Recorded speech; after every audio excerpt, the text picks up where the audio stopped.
Be Honest with Dr. Yana.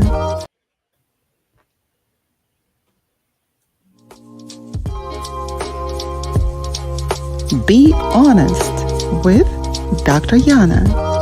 Join me for honest conversations with experts. Get practical advice that will help you to better navigate your relationships and empower you to create meaningful and lasting connections. Fridays on United Public Radio Network 107.7 FM.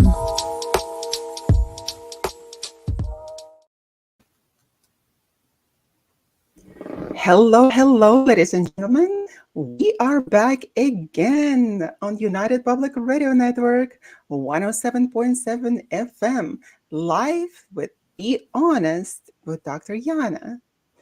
Today we have a fantastic guest with us, Dr. Carmen Sunico. Dr. Carmen has a PhD in human physiology. I have in human psychology, very close, among with universities of Cadiz, Spain, Valencia, also in Spain, and Bristol, England, receiving the European Doctorate recognition from the European Union, completed a postdoc at the Sanford-Burnham Medical Discovery Institute in La Jolla, in California, right here. She had held a position at a clinic as a clinical scientist in the field of fertility for La Jolla IMF and Reproductive Sciences Medical Center, also in San Diego. Welcome, Dr. Carmen. We are so pleased that you're with us today. Thank you. Thank you so much. Thank you for inviting me. Thank you. I was saying we, as myself in plural, we have a saying that why we, if we refer to ourselves as we, why, like Nicholas II, like the Russian Tsar, we, the Nicholas II. So it's the plural. I guess we have too many people inside our head. Yes, always. So I know that you are on so many photo shoots. I can see that. And you are also dancing flamenco. Mm-hmm. Yeah. Flamenco, flamenco comes from Spain. Yeah. Mm-hmm. So, yeah. Mm-hmm. And in all those gorgeous dresses, and it's just such a fiery dance. How long have you been doing that? Yeah. Oh, I've been doing this for like 20 years, maybe 20 years. Yeah, I started in Spain. Yeah, I like keep doing it because it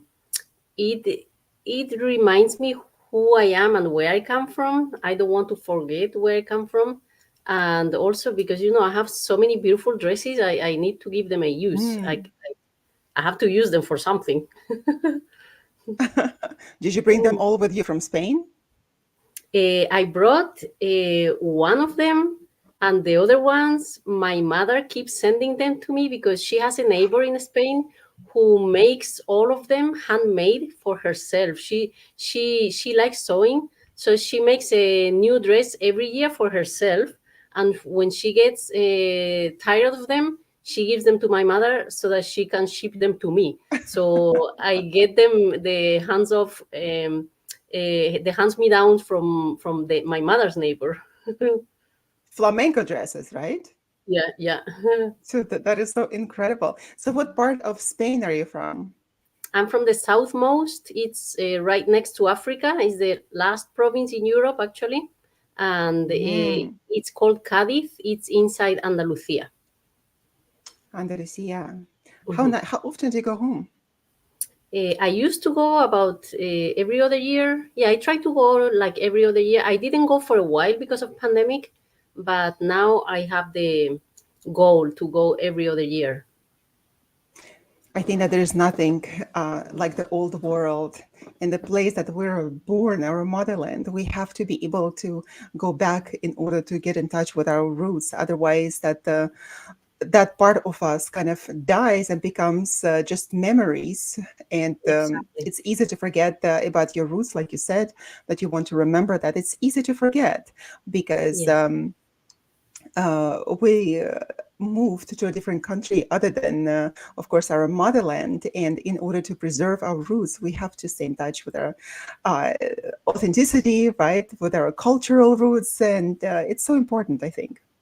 Yes, also to give the experience to our children so they know where they come from as well. You know, there's a tendency for parents, for foreigners who come here, immigrants, not to actually teach children their language. People are afraid that they won't be able to fit in if they are, in fact, bilingual or trilingual. So Yeah, I know that I've seen some parents I like have that, seen that. but Yeah, I have yeah, seen that there's a a lot with the Spanish, because I think especially Spanish from Mexico, because there is a lot of discrimination here against Mexicans. So they when they come here, they basically stop speaking Spanish, and they bleach the hair to become blondes, and they just don't want to know anything else, and they don't want to teach Spanish to the children.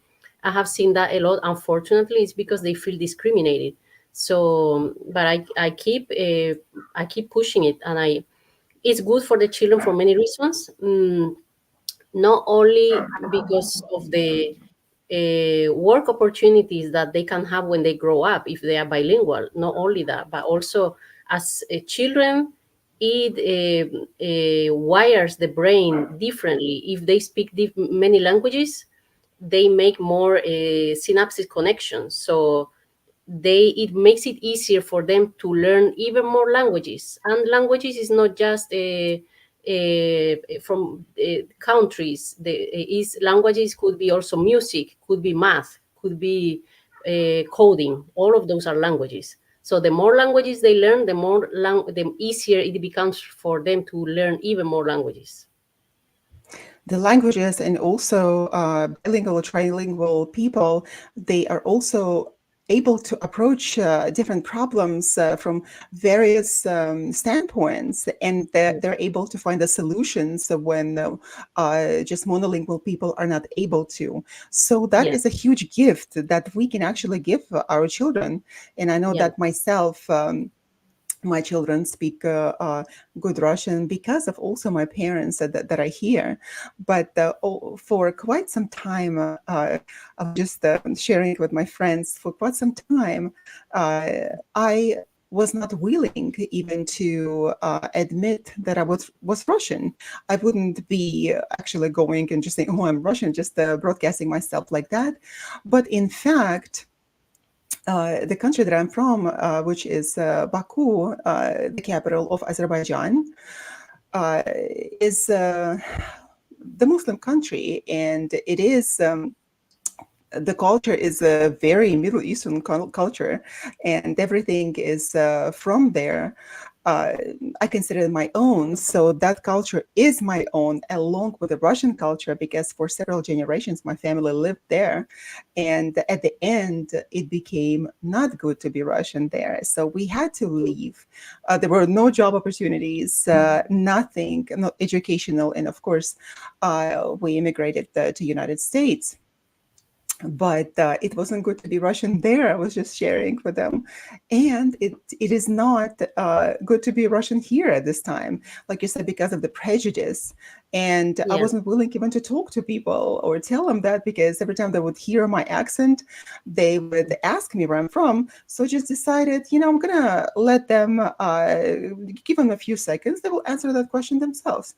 So every time after about 3 seconds, they would just say, "Oh, Sweden," and I would just say, "Yeah, yeah, Sweden," because I did not want to go into the whole conversation. Why am I Russian? Why am I from Azerbaijan?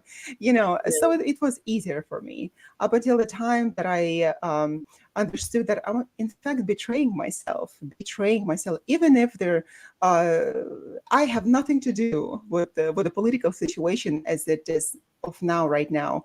And many Russians, not many, all of the Russians almost here in the West, they don't have anything to do what is happening in the world right now. And nevertheless, we are being discriminated against. And that is very sad. So I Yeah, it's decided, not just your like fault. you, Yeah, it's not our yeah. fault, right? That's my essence. That's what I am. Let's be proud of it, because we Let's be that's what proud of we it. cannot change it. So Yes, and we're the shining light also on this earth. And of course, that we were born there on purpose, and that Yeah, purpose needs to be also fulfilled. So yeah, yeah. I'm so also glad that you and I met. Oh, me too. So, Me too. Carmen, what brought you to United States? I came here to do my postdoc. You know, I finished my PhD in Europe, Mm-hmm. and I came here to participate in a research project. And I did my postdoc for 7 years at Sanford-Burnham, and I met my ex-husband there. He was working he was working on the same floor, so he's a scientist. He was a scientist there as well. So we met, and then we married. We had children. So that the original plan was to come here to do my postdoc, but I ended up having a family here. Uh-huh. That's what happens, and regardless of where we're from, where we live, people sometimes ask me, well, why didn't you go back? For example, if you come here, why didn't you go back when the situation got better there? Or you, for example, because we are human beings, and we are in the places where we are. And then what happens is that life happens, and we get married, we have families. So, and besides, it's our choice where to be, right? Yeah, yeah. Mhm. It's like the Beatles song, "Get back to where you once belonged." They weren't talking about the immigrants, I'm hoping. Yeah, yeah. So, Now I have children here, so my children are from here. So and they're so pretty, the two boys that you have. thank you. They're cute. Now I know that yes, you met your ex-husband there, and with time, the situation. Of course, that when we get into any relationship, we go with a good faith and expectation that, based on, of course, so many different parameters, that we are going to have good relationship and hopefully for life, right? Nobody gets married in order to get divorced a couple of years later, right? Yeah, yeah, Sometimes people do, but they would have different motives. So yeah. here, when would you say that things started to go south? I think it was a huge difference in. I mean, what made a huge change in my life was becoming a mother, having a baby. That was like an atomic bomb, you know. And life before having children is easy. You just have to have fun, basically. If you are healthy, no major problems. Everything is easy. You just have your partner to have fun. You go out, you go to concerts, you go to travel. Everything is easy. Anybody to do those things, anybody is good enough. But then you have the real problems. You have a baby. That is super tough. Then at that time, at that moment, it's when you realize if you are really a good team or you are not. And by the time you realize you are not a good team, it's already too late because you already have a baby. So Yeah, children, they can strain the relationship, of course, because there is a. Uh, I keep disappearing here somehow, but can you hear me? yeah, I can hear you and I can see you perfectly. Yeah. Okay, but you heard me while it disappeared, looks like here, right? So that's Mhm. good. That's good. So the sound is good. Yeah, it can strain the relationship, of course, and anybody can be happy while it is easy and nice and going out and just like two of you, and life is much simpler. But then Yeah. there's a responsibility, and of course that you probably had to tend to children more. And what happened? You said like an atomic bomb. Yeah, atomic bomb, like for everybody. I never thought of it that way. It Yeah, is like an atomic bomb, right? your whole life is ruined. I mean, basic things like sleeping, you cannot even do that. Like you cannot sleep, you cannot have a shower, you cannot eat. It's like very basic things you cannot do anymore. It's a struggle. It's so challenging everything. So there is when you really realize if the other person is willing to take as much load as you do, or everything is on you. So that is the And everything was on you. yeah everything, yeah, mostly yes. Yeah, that is so tough. I've had a few clients that would be complaining about it. That would be really tough when women, when husbands were not so supportive. Yeah. Then what happened in fact that we can be in a relationship that is well unsupportive and sometimes the people don't even know how to behave, how to tend to for children, right? Or the wife, how to take care, right? Sometimes that if they were just the one child in the family, is difficult, and they never learned how to care for anybody else than themselves. Yeah. So I don't know what the situation was in your family with your ex-husband, but when did it go really? I know that it doesn't really happen overnight, right? There's no like you can't pinpoint the time when things become really bad. There has to be a progression to that moment when it is no longer tolerated and that atomic bomb essentially explodes between two Mhm. people, you and your ex-husband. Yeah, I think after becoming a mother, I already knew I was not going to be there forever because um, I didn't have what I was hoping to have. Like I was lacking many things. So I knew I wouldn't be there forever because but I didn't know for how long I could survive without those things. Like, Like what? Hmm. I can be for a few years without any emotional support, without affection, without love, without compassion, without empathy. I can be for a few years without those, but I'm not going to be forever without those. So I Did you have it knew before children were born? before children were born, I didn't have the need to have, because I didn't have like Mm. any major problem. So How interesting. Yes. so you are happy with less, but when you have the real problem is when you need more support. So I at that point I knew it was a matter of time. I knew it was going to happen. It was just a matter of decide when. And I think pandemic was a trigger for many people to go one extreme or the other, because many people during pandemic they had babies, and many people during pandemic they divorced. So it went one extreme or the other, and in my case it was a trigger to leave. It was the pandemic. It was during the So pandemic. yeah. Well, it had to be dire enough for you to actually walk out. Um, like you mentioned, that without support, without emotional support, without the empathy, without closeness, right? Yeah. We are social beings and we cannot survive without it, regardless, right? You said that, yeah, at the beginning and when we're young, we don't quite need it.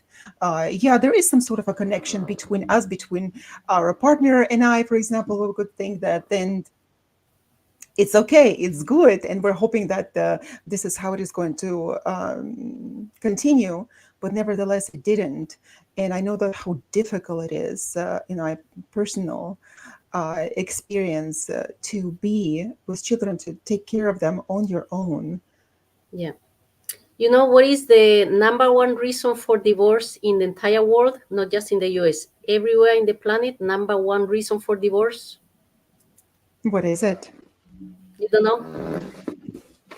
Well, no, share that with me.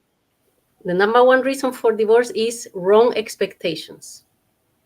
Ooh, wrong expectations is number one reason for everything. Exactly. So that I admit that was my fault. He didn't do anything wrong. I was having the wrong expectations. So it's my fault because I was not able to see through. I was not able to see that he didn't do anything wrong. Basically, it's just that we had a very different personality profiles, and our personalities were not compatible. You are compatible with anybody to have fun, but when the problems come, that's when you really see if you are compatible. So it's actually my fault because I was not able to see that. beforehand. So he didn't do anything. I was having the wrong expectations, and I chose a person whose personality was not compatible with mine, because some people, especially men, they can be very practical. You know, you have a problem, they go and try to fix the problem. They tell you how to fix the problem. They are not going to console you, give you emotional support, tell you beautiful words.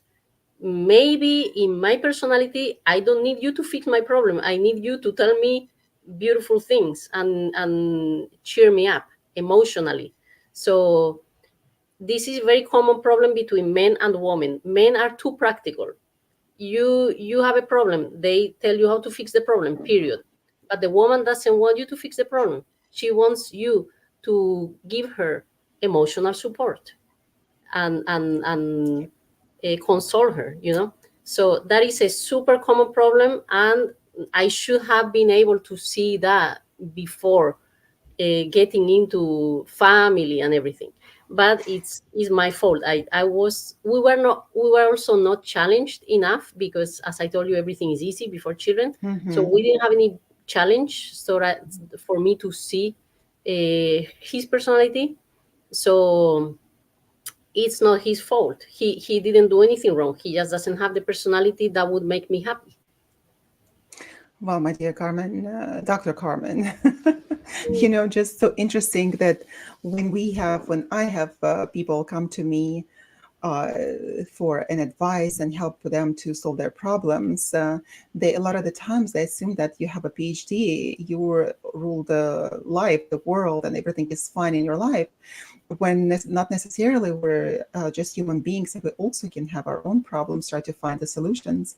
And I believe that you are being quite modest here, my dear, and just saying that it was all my fault. You know how many women say it was all my fault? The thing is that biologically, and you know it more than anybody, biologically, as women, we are wired to find good partners. We're wired, not just good partners, to have a decent partner in order to have the family, to create the family, to make children, to create that nest and beautify the nest and continue bringing up our children with the family.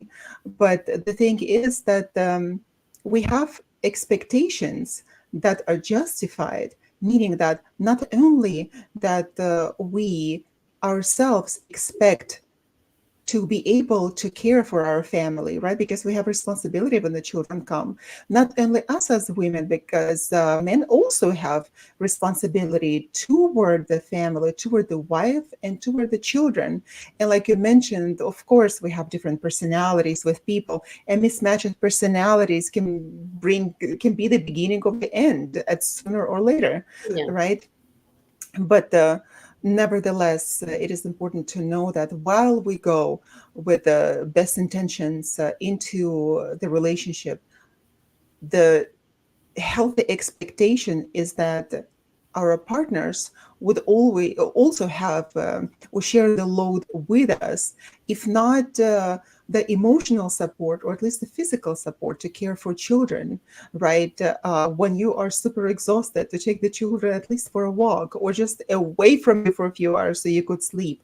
And that could be not considered as an emotional support, but that could be even physical support, psychological, psychic support, for Pete's sake, right? Because you need to function, and just few hours of sleep could be just crucial for you at the time.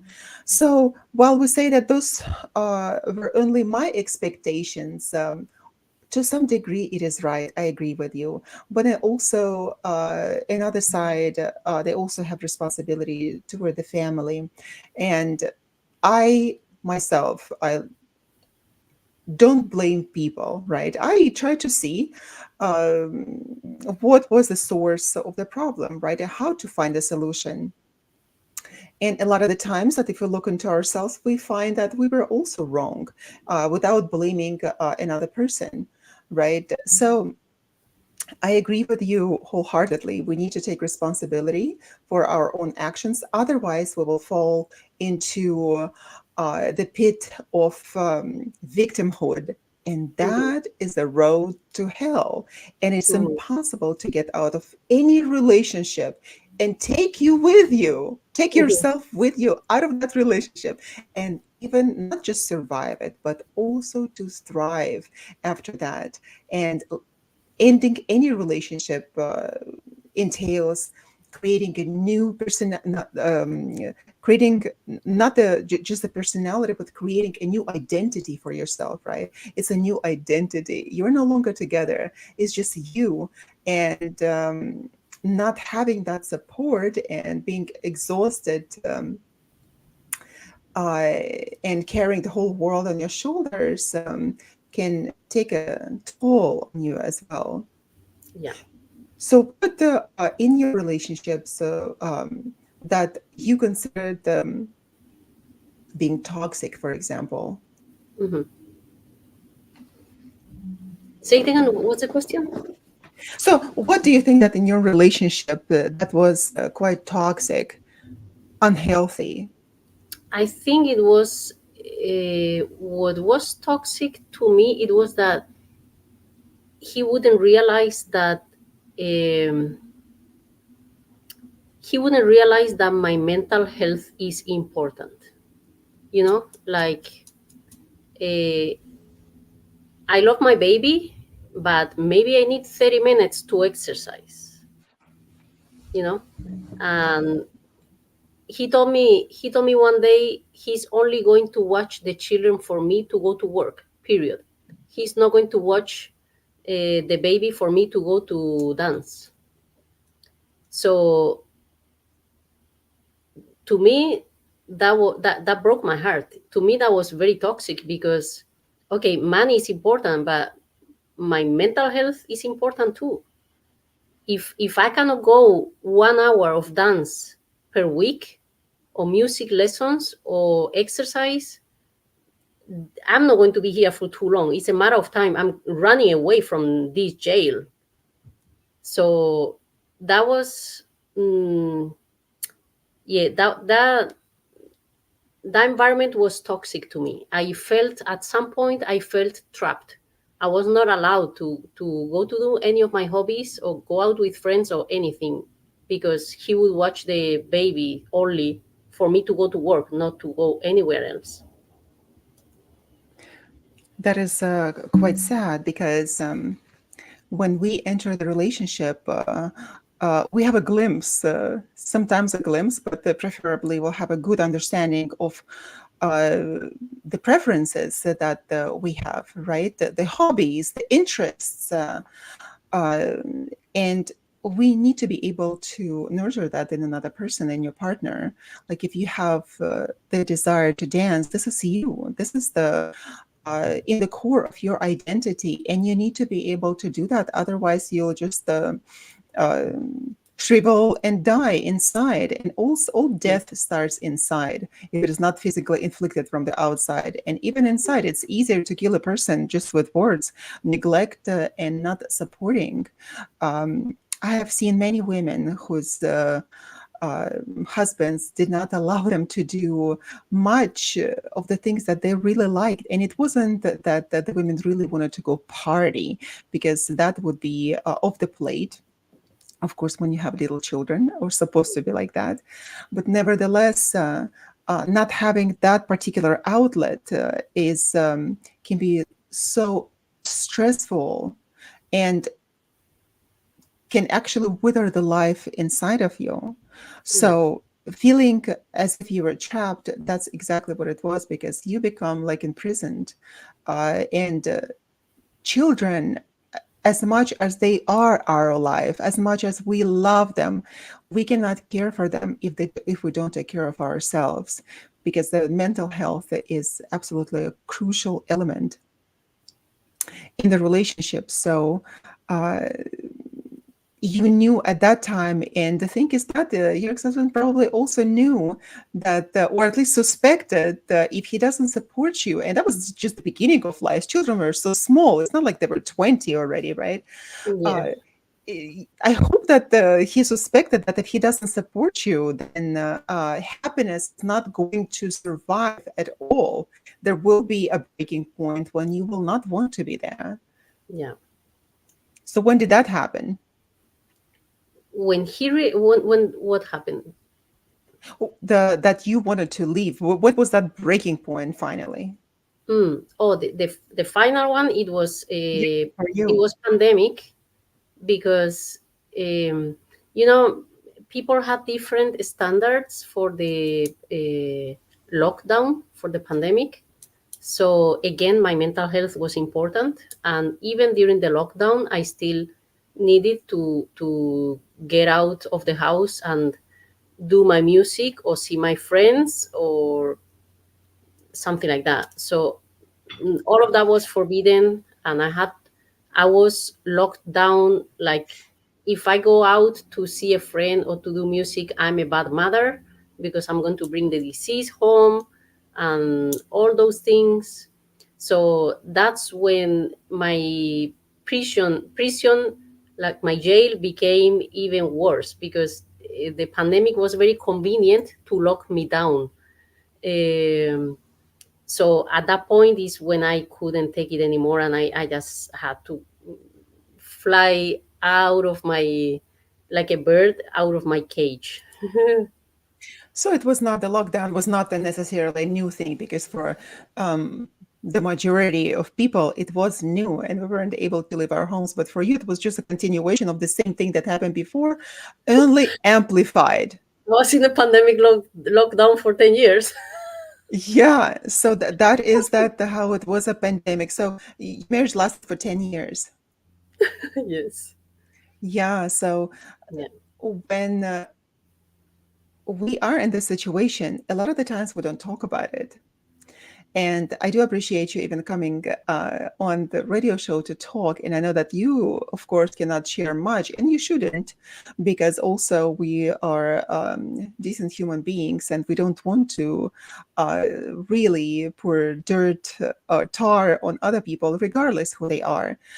We can only talk about ourselves and how we felt, and in fact, how we got out of it and how we reinvented ourselves, how we became happier back again. Because being in prison, it's not only what you just described, there's a whole story behind it. And I know that even if you're not sharing those details, uh, the even the fact to come to the decision to leave with two small children, it's not an easy decision to make. Absolutely not an easy decision to make, because uh, by doing so, you deprived yourself on so many things in your life, and you were essentially on your own. Is that correct? You were left like with your 100% children. correct. You got out 100% correct. Yes. without support. I know Yeah. that it was without support, without any financial support, Yeah. and At you some just left. point, yeah, at some point, my happiness level was getting close to 0%.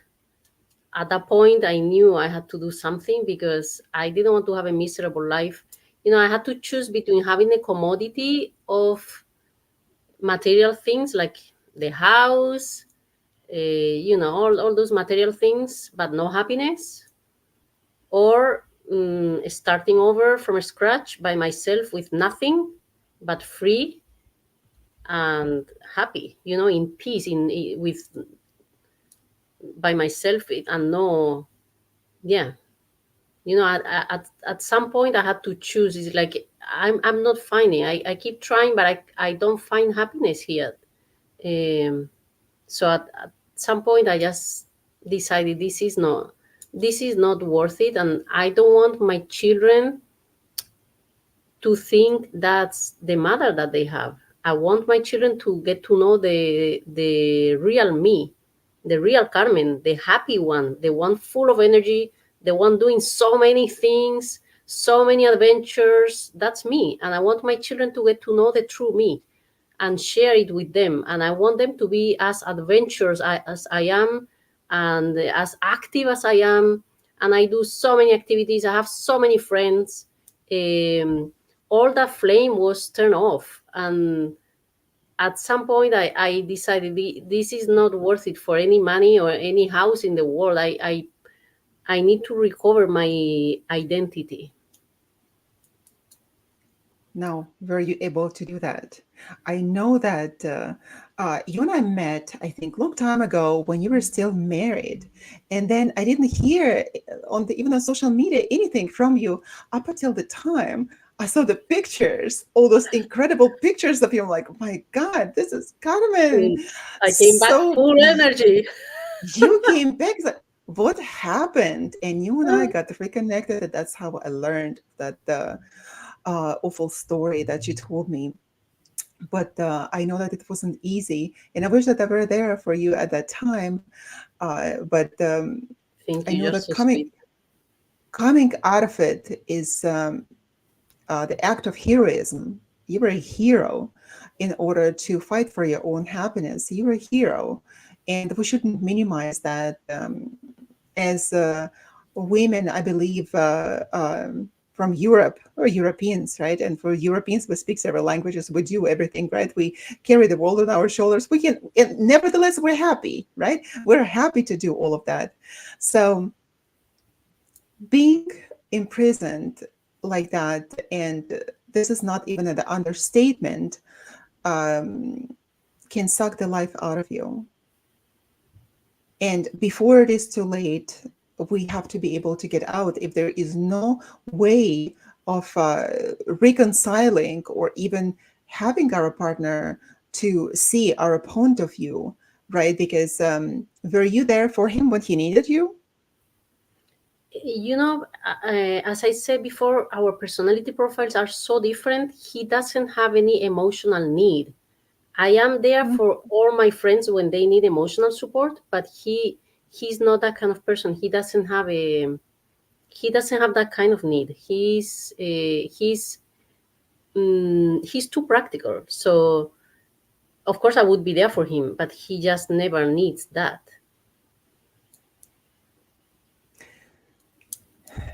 That is such a profound statement. We absolutely need to approach any relationship from that standpoint, whether we are compatible psychologically, and even within those five love languages that we know of, are we the physical people, right? We know that, for example, you and I are really physical people. We come from that culture. We hug, we touch, we just need that, we crave that. And then there are people who are not. And I Right. met lots of people on my past that were not like that. And it's important also to know, to distinguish that at the very beginning when we date, whether we're compatible on so many different levels. And Yeah. we had Dr. John Gray also on this radio show. And he was talking exactly that men, they're problem solvers, and that they are not really eager to support a woman emotionally when we just want to talk, when we just want Yeah, to spill they our are problem problems. they are problem solvers and they are providers. So they fix problems and they provide financially, and they are happy with that. But maybe that's not what we need. I don't need your money. I just need a hug.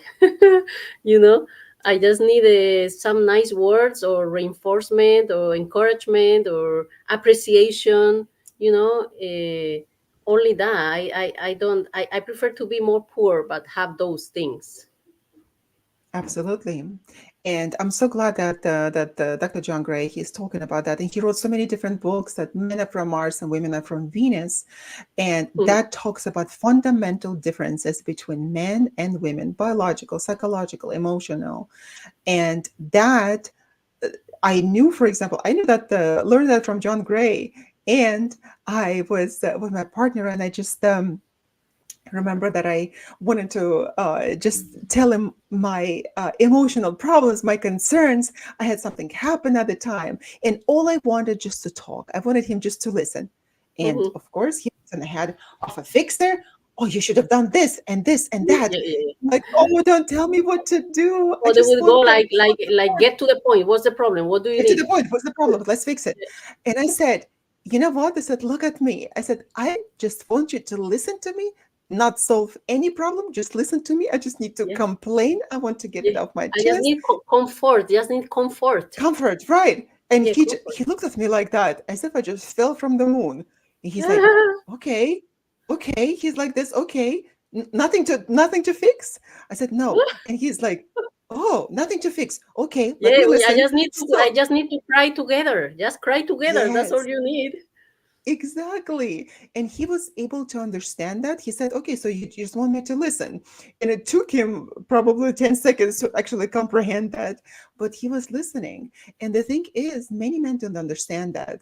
And that is why I believe that the work of John Gray is so fantastic, because he is talking to men also how to tend to women, how to understand women, how to keep their marriages. Because one simple word, oh, honey, how are you? Come here, let me give you a hug. Even if they are not physical, even if the physicality is not their love language, right? They can learn if you need that. For example, in a relationship, if we want to save them, right? If that the onset of our problems in the relationship, if we just ask our partner, well, how do you want me to show my love to you? Oh, I want you to hug me. I want you to support me emotionally. Okay, like you're doing such a great job being a provider, but if you just come to me on my level, the way I want to be loved, it would be just the one hug would go hundreds of miles, right? Oh yeah, And exactly. into No, that. if I had those things, I wouldn't have left. 100% sure. Yeah. But the thing is that that is starvation. In fact, not everybody is physical. We all have our own needs, our own love languages, right? But for the person like you and me, for example, we need that. Otherwise, we starve. This is the soul starvation. And you get This so is the heart. depressed. Yeah. Yeah. We get depressed because this is our means of for survival, and that's not only our personal, it's our cultural means for survival, right? Yes. We need to know where we come from. And if we for example, if your husband never ex-husband never needed anything like that, and he wasn't an emotional person, he should have married someone from the Nordic countries, one is Yeah. like this, and they don't show their emotions at all, would be Yeah, exactly. Yeah, perfect. that's the other thing. That's the other thing. It was huge. Not only different personality profile, but also huge cultural difference. Because I come from one of the hottest countries in the world, which is Spain, and he comes from one of the coldest, which is Japan. So Uh-huh. not only men and women, and also personality, but also cultural. So I don't know how I didn't see that from beginning. You know, it was so funny to me at the beginning. Of course, after divorce, I thought, okay, so I married a man from the West, right? Being from my country, I married a man. So he must have been different. Gave so many excuses and rationalized a lot. He must have been like totally different because of his upbringing, because of his Western upbringing. And I thought, okay, like after the divorce, I was thinking, I tried to see if I could be compatible with just anybody, because I thought that maybe the Europeans are just the only solution for me. And I thought, okay, like the Western Europeans, probably not going to be solution for me. It should be Southern Europeans because of my personality, because of my upbringing, right, and the cultural stance. And I thought, okay, so I prayed and I said, well, God, give me the man from my culture. And so interesting. Yeah, the man fell from the sky for me, from my Wow. own culture, and I was so happy. So many Wow. similarities. He was from Turkey. There's so many similarities, and you go with to meet with him. Everything that you really like at the restaurant is already ordered. Your drink is just like the way that you like it, just waiting for you. And you like think that, oh, this is that.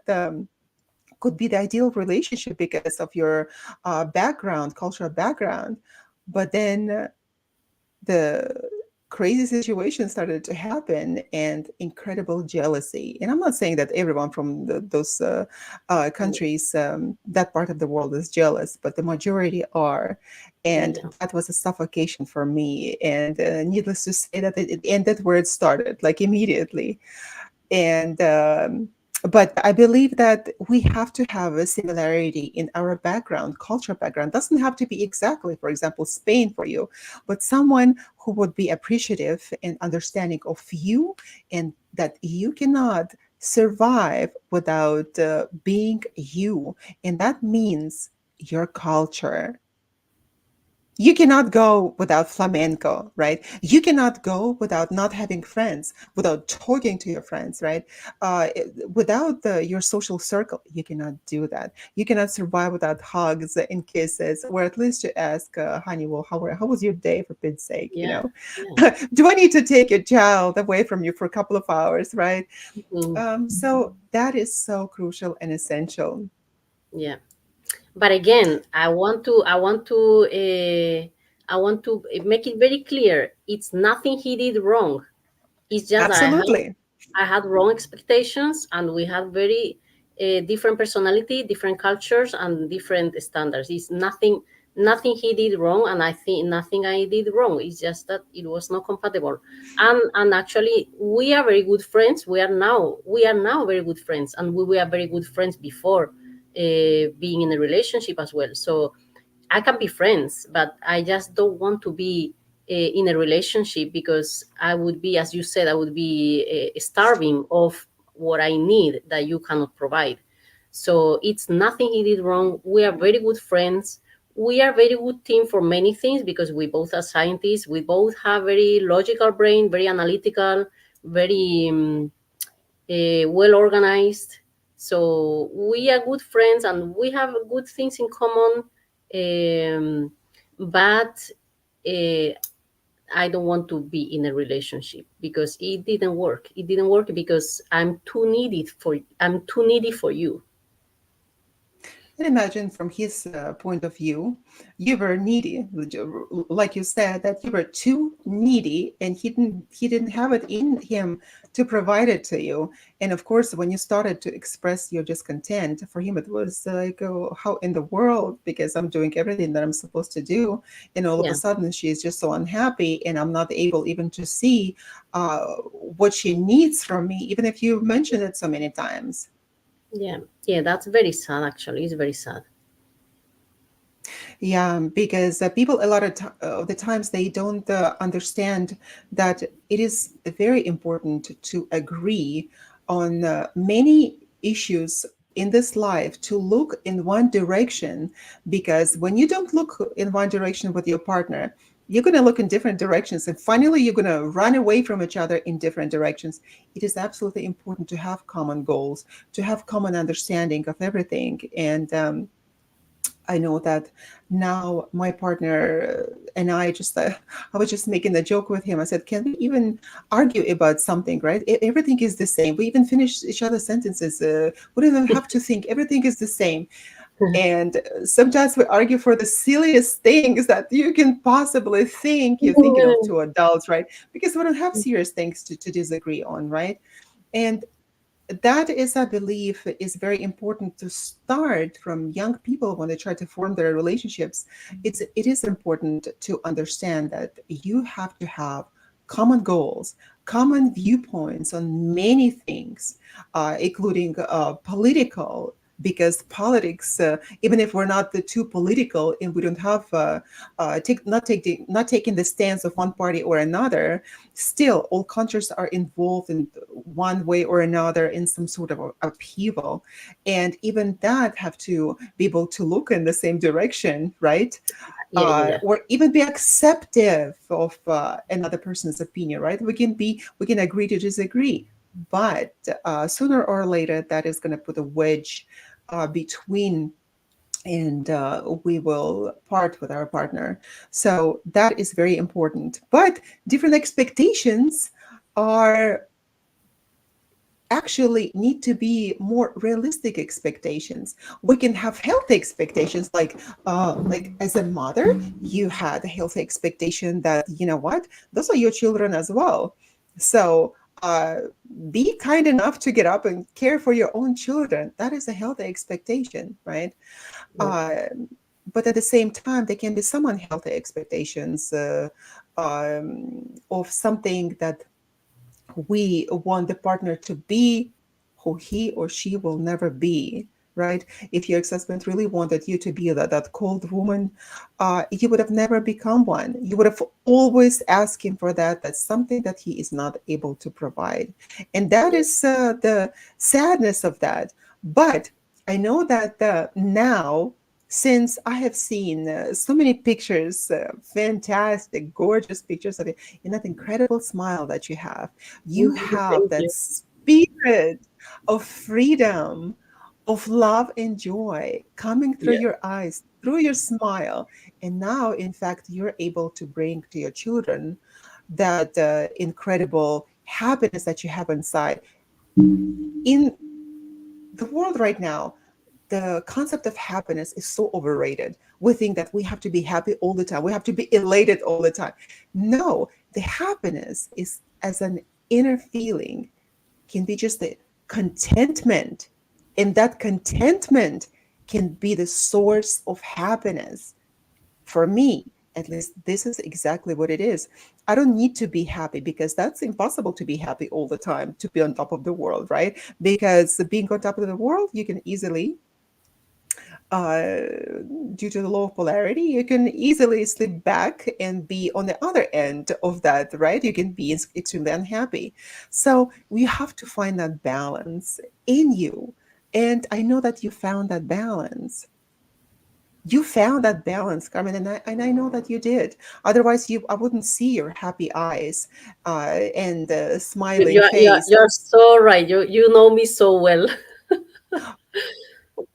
Maybe from the cultural background coming from the south, maybe that Yeah. this is what it is, and I can see that. I can see that in you. And listen, your children wouldn't be happy.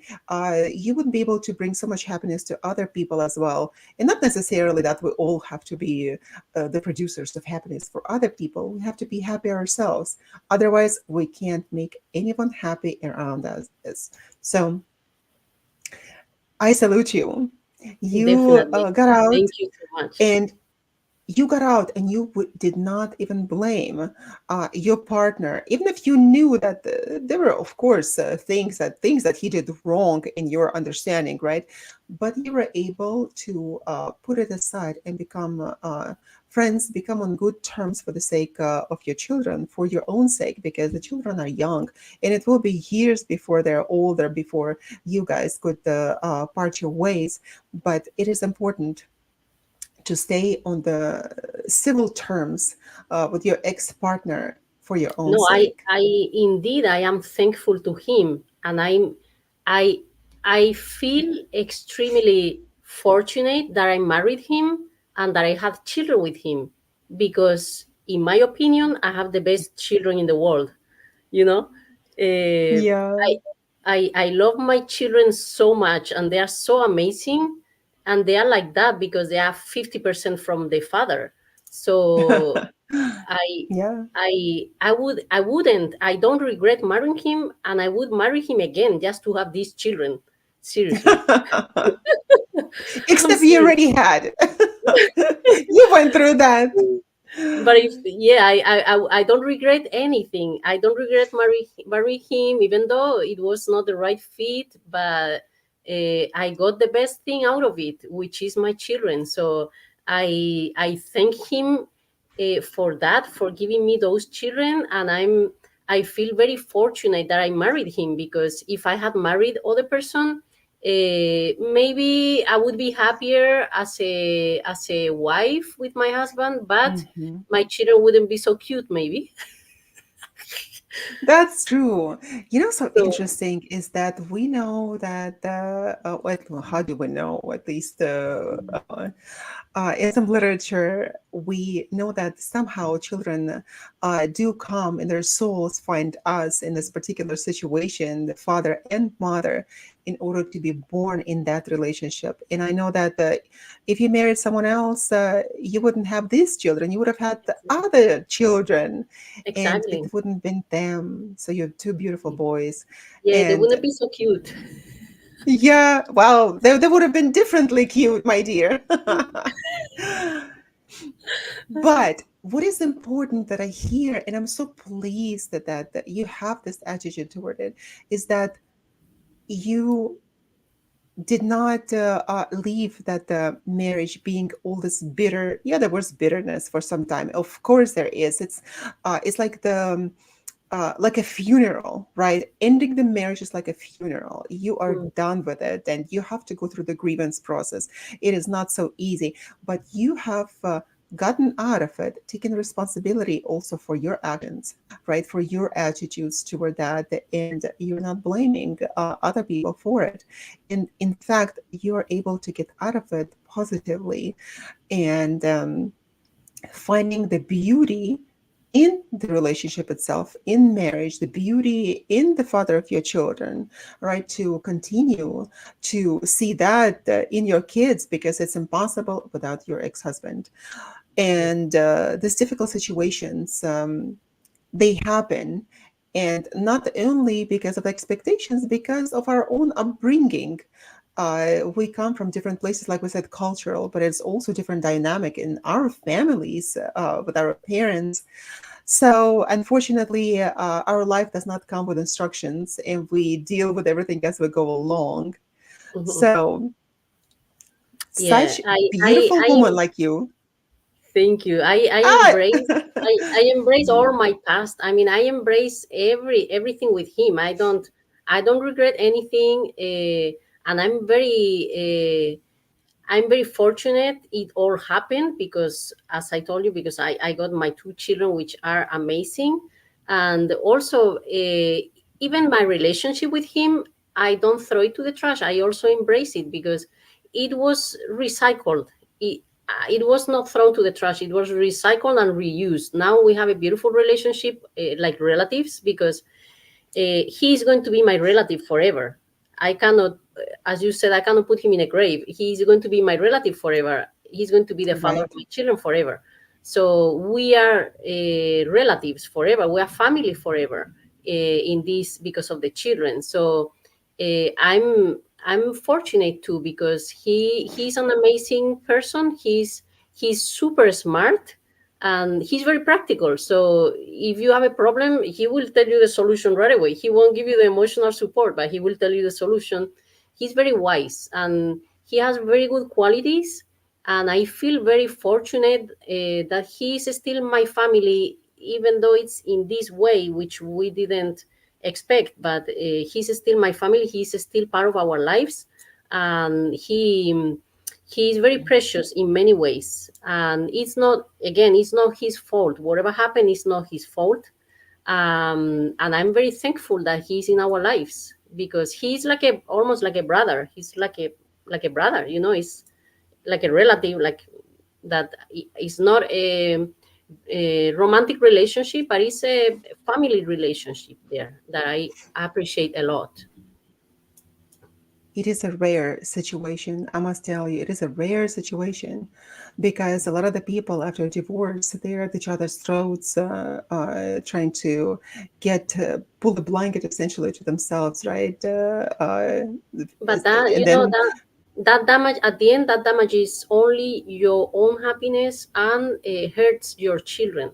So I think whatever you have to recycle it, and you have to. There is always the glass can be half full or half empty.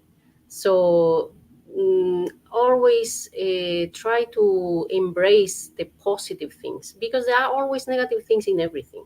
So just try to embrace the positive things and be happy with whatever you have. Life is never going to be perfect, never. So whatever you have, just play with it to be as happy as possible.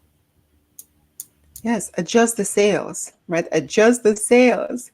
It Yeah, doesn't matter what kind of a hand of cards that you were given, you can always play that card the best way possible, right? yeah. So that is such a great advice. Awesome Mm. advice. Dr. Carmen, I'm so happy that you came and that you shared your perspective, and that this not only uh, destructive aspect, of course, that the relationship can have, but also a positive aspect that doesn't come on its own, that has to be worked on, right? It's set as a goal in order to produce this effect, in order to continue to remain friends. uh, I know that it is not possible in many situations. In many situations, people are not as mature, not women or men, not mature at all. And unfortunately, children suffer. Yeah. So I think that you are an inspiration for many people.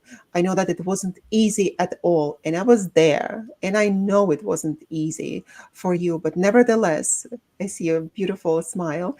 And the thing is that you're not going to remain single for long. Oh Woman, yeah, no, no, I'm going to be you, single for the rest of my life. That I can promise. you're I'm gonna be not making single. the same mistake twice. That's it. You're done. Yeah, no. Yeah, no, no. I'm not in the market anymore. Well, you know what? Let me tell you something. That while we think that after divorce we're not in the market anymore, the thing is that when the right person comes along, you will know. You don't have to jump into a relationship for that, but No, but you now will I have a know that. different problem. What is it? Okay, I have the same problem that Madonna has. You know what problem I Oh, have? Men my I don't know about age, Madonna problems. yeah, Madonna has the same problem that I have. Men my age are all dead. So, no, I'm kidding. Yeah, you know what? Men my age are so beaten up. I'm not interested. It's men my age. They are bald or they are fat. It's like, no, thank you. This is what I thought, and not only that, that they're not on the same level of maturity. And to give you hopes that I was thinking that as well. And for a long time, I was single up until the right person came along. And that was like a sky falling on my head, because for a long time, I couldn't even believe. I couldn't believe that it was happening to me. And not this incredible love, the understanding. The understanding and this authenticity, the kind heart and willingness to be there for you. And I wasn't quite used to that. And I'm so grateful. I'm a very grateful person to start out with. But you know when that person comes, and you will know as well. And I was not even ready to be in any relationship, but then I was, meaning that the right person has to come along. And to tell you the truth, it's nothing wrong with being single, absolutely nothing, because a lot of people prefer to stay single, right, rather Yeah, than to be with the wrong person. But yeah. a beautiful woman like you with a great heart, you can make anyone happy, but you are not going to do that. You're going to make happy only that special man who is there for you, who loves you for who you are, and can support you the way that you need and deserve. Mm, thank you so So, much. Carmen, thank you I for coming. Yeah. thank you. I was kidding about saying that. I don't mind bald people or fat people. I was just kidding. My point is that I'm not interested. You know, I What are don't. you talking about? No, no, Yeah, no, no, no, no, no. What are you talking about? We have our own preferences. I know that in this world we can't even say anything. It's like body shaming or something. Nothing wrong with bold men. Did you know that men who are bold, they have more testosterone than those that don't? yeah. That No, that, but that you have hate. my point is that right now, because I have true love, which is my children, I don't find anybody attractive. You know, that's my problem. Everybody looks ugly in the romantic way, like because I'm not into that. I'm not interested. I don't. I find everybody unattractive. Like I would. It's like I wouldn't go with that one. You know, it's like Up because until the right person comes along, my dear. Up until the right person comes along. So, did you know what I did? This is so interesting. A long time ago, I said, okay. So I made a pact with God like that, and I said, it, all right, this is what I need from you. I want you to put that man on my path, life path, you know. And I want you to immediately, I don't want to date around. I don't want to just to go back and forth anywhere, just have my heart broken again, blah, blah, blah. I said, I want him to know when he sees me from the first time, the first day he sees me, he knows it's me that he's been looking for. And when I see him, I want to know that it's him I've been looking for. And that's it. That's it. With whom will fit like a glove. You still I have to said that. introduce him to me. I haven't met him yet. Oh, yes, yes, for sure, for sure. Does he have a And brother? that, no, sister. Oh But no. listen, check this out. But check this out. Here's the thing. Here's the thing. Now, looking back for the time that we met, I know that people say, oh, this is like love from the first sight. It wasn't like that. But inside, I knew that was him. I cannot explain it. I knew that was him. And he knew that that was me. And we fit as a glove in every area of our lives. Yeah. As a glove. When it has to happen, it will happen naturally. You cannot force anything. You cannot look for anything. Exactly. Yeah. So Exactly. maybe that's where I am. I'm not looking for anything. I'm not forcing anything. If it When has you to are happen, it ready, will happen. But for now, everybody looks ugly to me. when you are ready, exactly. That is so funny. When you're ready, it will happen. It will Exactly. happen. Yeah. And all of a sudden you will know that, oh, All of a sudden, somebody will somehow, look, he's so beautiful, so yeah, all of a handsome. sudden, oh, that's exactly how it is going to happen. And the sparks will fly and you will Yeah. know.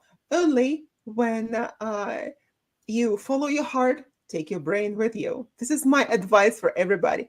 Follow the heart, follow your heart, but take your brain with you.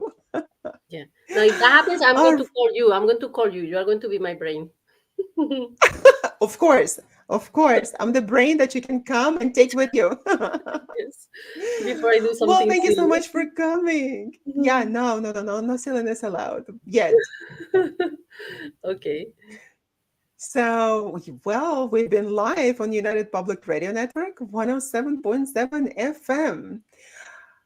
And we had such a fantastic guest with us, Dr. Carmen, Thank you. Thank you incredible so much. flamenco dancer. So, well, we Thank hope to you. see you sometime back on Yes, our show definitely. again. Definitely. Yeah, and that you're going to come and tell us how you met that incredible man and share your incredible story. So, Okay. but meanwhile, have a good day, everyone, and we'll see you next Friday. Thank you so much. Goodbye, everyone. Thank you. Mwah. Bye, Carmen. Bye bye.